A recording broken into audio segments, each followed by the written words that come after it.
Save किया था ना? मैं सिर्फ इसलिए गया था क्योंकि उसने मुझे कॉल किया, that's it. But listen तो. Save it for someone else. जिंदगी में सेव करना जरूरी है, मगर जब बात पैसों की हो, सिर्फ सेविंग से काम नहीं चलेगा। इक्विटी म्यूचुअल फंड्स में इन्वेस्ट कीजिए और अपने सेविंग्स को आगे बढ़ने का मौका दीजिए। Mutual fund investments are subject to market risks. Read all scheme-related documents carefully. Can a country of 1.43 billion people, the fifth largest economy in the world and rising soon, maybe in the next two years max, to be a $5 trillion economy with an army of 1.4 million people, with paramilitary forces of more than 1 million people, with 200 plus nuclear weapons, etc., etc., etc., kind of a startup dreamland of the world. Does it have to be afraid of a man called George Soros? Now that question has come up. George Soros is a highly polarizing, controversial and news-making figure. He says something, it makes news all over. He is quite newsy, he is headline worthy. That's why you find a lot of the global forums, including Davos, they invite him routinely to speak because they are waiting for that one headline that comes out of George Soros. Because of all the global investors, there's also Warren Buffett, for example, rarely talks politics of this level, rarely has these delusions of grandeur that he can control what happens in the rest of the world, including America, right? America and the rest of the world. But George Soros makes that headline. So just as you might find that TV channels will always invite people who will say something nutty to make headlines or to get eyeballs, global forums also invite George Soros. At the same time, George Soros has got something with him. One, he's got tens of billions of dollars, not always with himself. At this point, his net worth is about little over $8 billion. But with his investors, with his funds, etc., etc., plus on the markets, he's a kind of a whiz kid. He has made a lot of money in the markets. He's self-made, he takes contrarian calls on the market, and because his net worth continues to get better and a lot of investors stay with him, you would like to presume that he's got success on the market. So he's got that thing going for him. So very newsy, very polarizing, very controversial and a cantankerous character. I have also interacted with him. I will mention to you about that. All of that makes him a very interesting character. Should you be scared of him? Now look at what our External Affairs Minister S. Jaishankar said about him at this Munich conference. He said he described him as old, rich, opinionated and dangerous. Now let's look at all these adjectives. Old, rich, opinionated and dangerous. Old, fact, incontrovertible. He was born on August 12, 1930, which means a few months from now, about 5.5 months from now, he will be 93 years old, right? That, okay, I mean, you might say, I know that on social media, Jaishankar has got a little bit of a flack for being ageist, for talking about somebody's age, but you know, this is a fact. He's 93 this year. He's closer to 93 than 92, in fact, at this point. And why that age is important. He may be fitter, he may be smarter than anybody at 19 for all I care. But the fact is that vintage, a man turning 93 this year has seen a lot. And in this case, this man has seen the Holocaust. He was in Hungary when the Germans came and occupied, when the Nazis took over, and Jews were being sent away to gas chambers. He was 13 years old at that point. So he has seen the world evolve. Then through the Second World War, then the Cold War, so many decades of the Cold War, and then the unipolar world, and then the rise of all the great new savants of free markets, Thatcher, Reagan, etc., etc., etc., Alan Greenspan, and so on and so forth. And then on the other hand, Paul Volcker, who seems to like George Soros very much. When you are that age and you've been successful and you've been in public debate, right, then you've seen a lot. So age matters. In his case, so the first thing is a fact. He's old, born on August 12, 1930, 93 this year. Number two, rich. No doubt about it. He's rich. He's not among the richest people in the world, but he's very rich, right? 8.2 or $8.4 billion, because these things are marked to market every day, is a lot of money. Plus, he has a lot of money on call, and his funds invest a lot of people's money. So he is a very rich man. So second thing is also factual. Third, opinionated.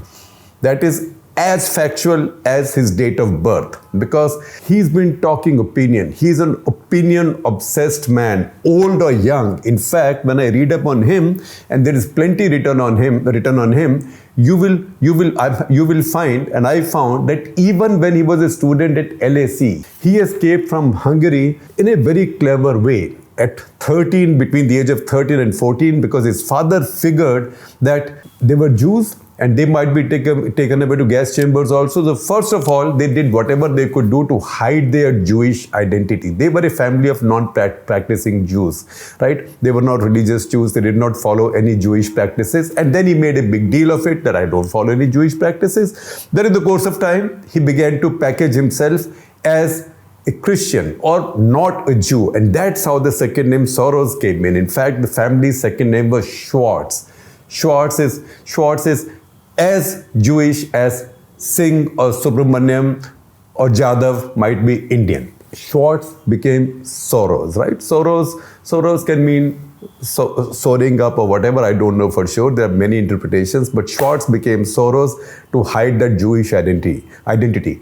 Then between the age of 13 and 14, in his young teens, George Soros was given away like a godchild to a Christian official on the pretense that now that he'd become a godchild of a Christian official, he was a Christian too. That gave him security. And that's when probably George Soros learned to be cynical for the first time early in his life, because this official's job was to identify Jewish people, Jewish businesses, take them over, and also then give them externment or deportation permits. Deportation permits weren't just to say that, okay, you leave this country, go to Britain or go to America or go to someplace. That was basically deport them to wherever Hitler was deporting the Jews, mostly to gas chambers.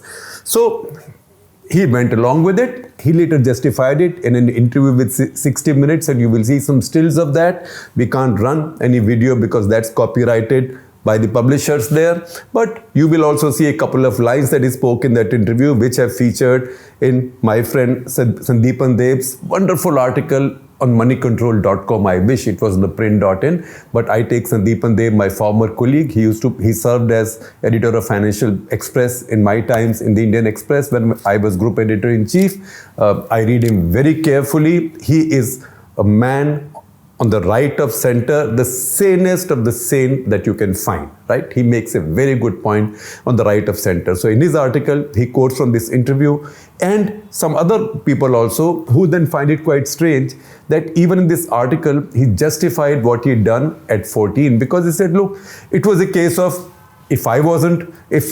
if these people weren't going on this train, somebody else would go on this train. I could be going on this train, so might as well be on the safer side. And in the course of time, his father, his family bought documentation basically to prove they were not Jewish, bribed their way out of Hungary and came to Britain. That's when he went to LSE. So even when he was at LSE, it is widely known that he would go to London Speaker's Corner and hold forth by himself. So cynical, trained to be cynical very early on, non-practicing Jew, trained to be cynical, sold off, even if he was a juvenile, street smart enough, cynical enough to go along with what was happening to other Jews in Hungary, as long as he could find his way to safety. But opinionated. So opinionated, you can go right back now to 1950-51 in London.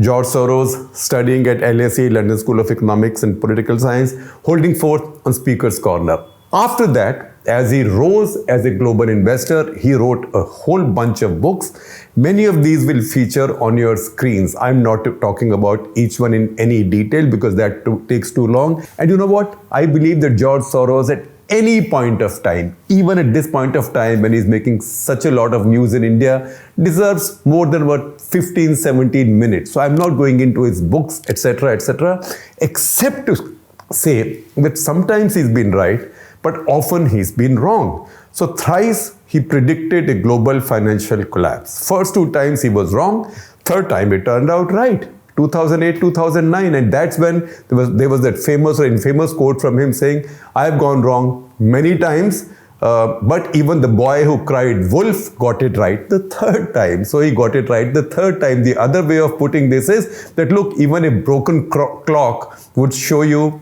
the correct time at least once in a day. But the fact is that he's been writing his books. He's been dominating the opinion world on his side, and he's been funding a lot of opinion making. Again, philanthropy. If you look at his philanthropy, his net worth today may be $8.2 billion.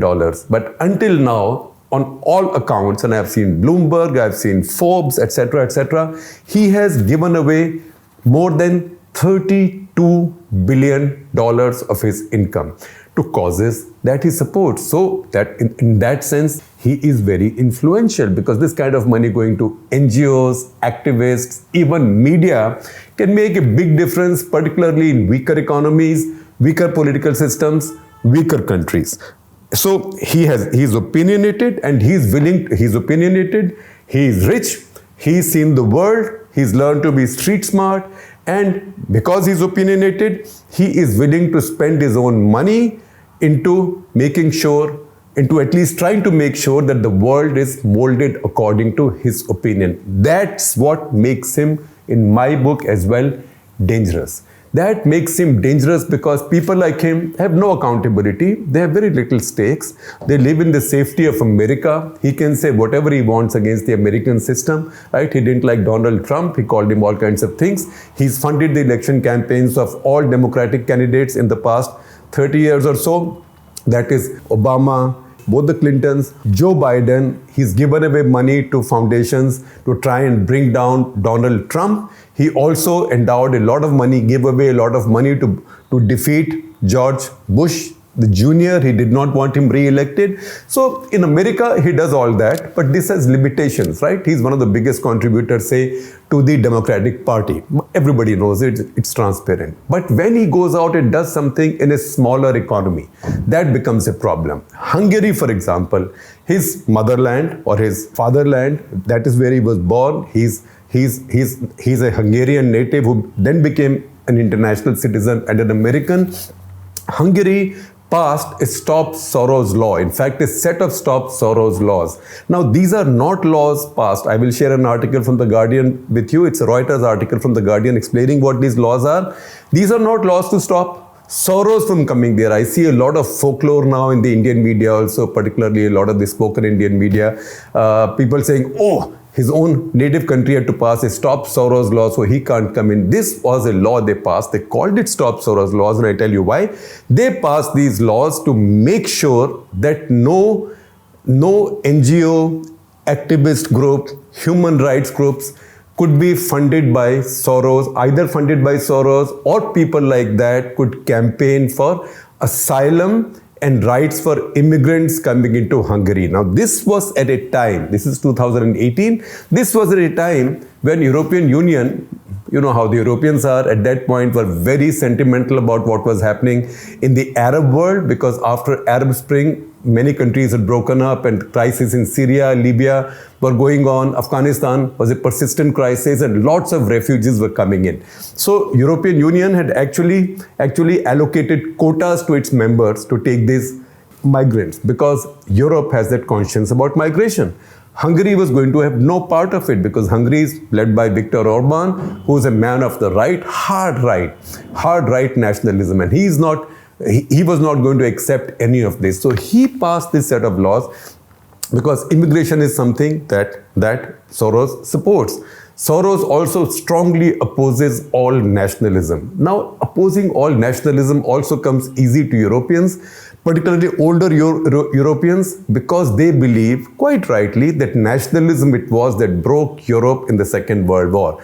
And that, in fact, both the world wars, because it was nationalism of various states in Europe that set one state at the throats of the other. So that's why European unity, European Union, etc., have come in. George Soros doesn't like that. He had been funding these groups in Hungary who were supporting the asylum demands or asylum cases of these refugees or migrants, mainly from Arab countries or Muslim countries. These laws completely stopped that. As a result, as of now, Hungary hasn't given asylum to even 1,000 people, whereas so many of the European countries around it, so many members of the European Union have done exactly the contrary. They've got a lot of immigrants, and that's now causing problems. We featured on Cut the Clutter the issues that have taken place in Italy, issues that have taken place even in Sweden, and how this resentment of the new immigrant, mostly Muslims from the Arab world broken by Arab Spring, and Afghanistan and Libya, etc., and some parts of Africa, how these have now become big political issues, and they are driving the popularity of the nationalist right in European countries. Now, what are the other things that George Soros has done in the markets? He became famous or infamous, depending on which side you are on, in 1992, when he got the sobriquet man who broke the Bank of England. That's because he said UK's economic monetary policies were all wrong. Their interest rates, etc., were all wrong. He's somebody who plays the markets. And if you go back, I told you I had an encounter with him. I recorded a walk the talk with him in 2009. And I asked him this question that, look at it, you are an interesting guy. You don't trust the markets. You always are speaking against the markets, and yet you make money from the markets. So he's like that. He stands against market fundamentalism. And then he says that, look, because you are a market fundamentalist, if you don't follow the principles of free markets, you will pay and I shall make you pay. And that's how he makes a lot of his money. So 1992, he said the British pound was overpriced. The British central bank kept on supporting the pound, Bank of England. They kept on borrowing more money, collecting more money to support the pound, but he had already got a war chest ready. So the more they supported the pound, the more he shorted it. In the process, he spent 10 billion pounds in no time, right? This was 16th of September 1992, or what was called as Black Wednesday. That's when the pound broke. After that, the pound was devalued. For a while, Britain pulled out of the European exchange rate mechanism, etc., etc., and that was a big victory for George Soros, and that's what set up the legend of Soros, the predator from the left of the market. Strange character, the predator from the left of the market. Then 97-98, the East Asian currency meltdown took place. Again, he found a similar opportunity there. He found Malaysia, Thailand, they were supporting their currencies and their currencies were overvalued. So he went in there and again made a lot of money. So Bank of England, pound, it's widely estimated that he made £1 billion. Billion was a lot of money in 1992, 31 years back. 1998, Indonesia, Thailand, Malaysia, more Thailand, Malaysia, again he made a lot of money shorting their currencies. And what he did with the currencies at that point led to massive instability and led to regime changes or government changes in some of those countries. That gave him an even bigger image of a powerful predator who could bring about regime changes or government changes. Then came 2008. 2008, by that time, a crisis was building up by 2008, and he had seen that was coming up. So he began talking about it. That is the one prediction that he believes he got right. But since then, he's carried on doing the same thing. Now, there are people like Sandeepan Deb who think that he's doing all this because he's eyeing the Indian markets, that Indian rupee is not convertible, so he can't play with the Indian rupee. Although I can tell you in 2008 winter, there was a concern when Indian rupee was weakening, dollar was strengthening, and RBI was supporting the rupee. There was a concern among the higher echelons of the economic leadership in the country, monetary leadership in the country, that look, if you support the rupee too much, someone like George Soros could be waiting in Dubai and raid you and start shorting your currency and do the kind of stuff that he did with East Asian countries. So a lot of precautions were taken at that point. So nobody trusts him because he could do really dangerous things with you. Now, how do you slot him? And do you slot him as a dangerous global predator who's opinionated, who's armed with native smarts, who's armed then with market genius, and who is then obsessed with his opinion and unmindful of consequences? In fact, in that 60 minutes interview, the interviewer asks him that, look, you broke these East Asian currencies and their economies. Do you know, with your actions, so many people suffered. So his answer is something like, do I care? How do I care? I'm in the market, I'm making money.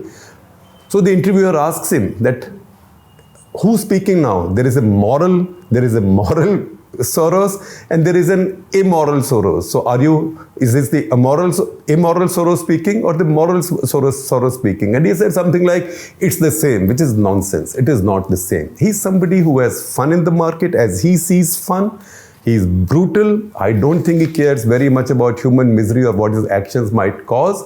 He's also obsessed with himself and he thinks, I have the money, I have the smarts, and I can bring about resolutions in different parts of the country that I want, because you know what? I'm such a smart guy and I'm so powerful. And that's what makes him not such a benign character. Now, if you want to see a clearer view of him, this is a view coming not from the right?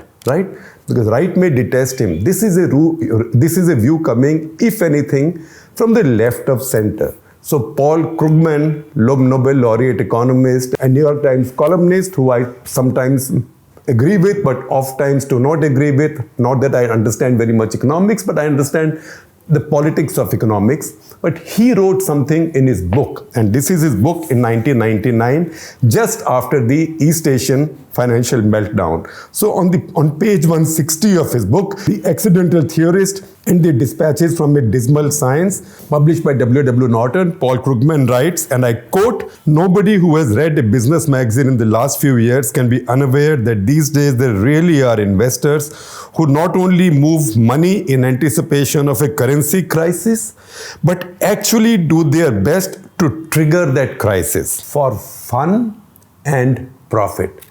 That's exactly what I said to you 2 minutes back. So let me repeat it again for you from Krugman, and I quote, "Nobody who has read a business magazine in the last few years can be unaware that these days there really are investors who not only move money in anticipation of a currency crisis, but actually do their best to trigger that crisis for fun and profit.